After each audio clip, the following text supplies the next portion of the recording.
Hi, I'm Kaylee. Hello, I'm Kaylee Johnson. I'm going to be discussing diabetes. There is a range with diabetes. First, you could develop gestational diabetes with pregnancy. This is where your placenta hormones can increase, and increase the blood sugar while carrying a baby. The Mayo Clinic explains to us that your baby grows your placenta, produces more and more insulin, counteracting hormones. The placenta hormones provoke a rise in blood sugar levels that can affect the growth and the welfare of your baby.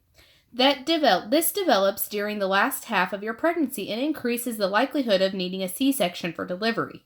Gestational diabetes is more common than a lot of people think, as it affects none than 200,000 women in the United States a year.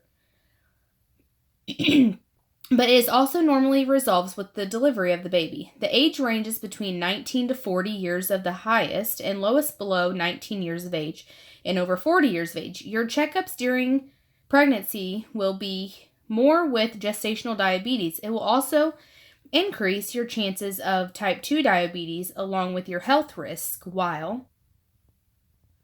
While having this, it also affects the health of your baby. The health risk for your baby include the baby being larger than normal, preteen birth respiratory despite syndrome, and hypoglycemia. It can also increase the baby's chances of developing type 2 diabetes in life. The risk of your health can be high blood pressure, preeclampsia, and future diabetes. Treatment does include blood sugar monitoring, diet, exercise, and sometimes medication that can include insulin injections. Next, we have prediabetes. This is where your blood sugar is elevated but not increased enough to warrant type 2 diabetes. The American Diabetes Association tells us that more than 3 million U.S. adults have prediabetes. Prediabetes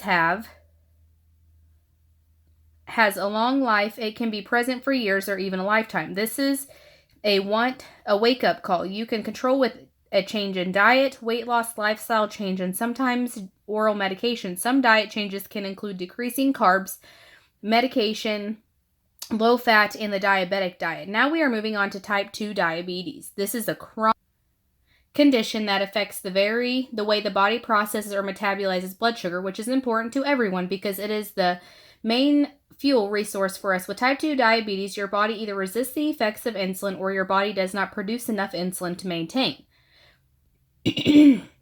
Last but not least, we have type 1 diabetes, which is an autoimmune and is called juvenile diabetes. It gets its name because usually the diagnosis in children and teens. Thank you.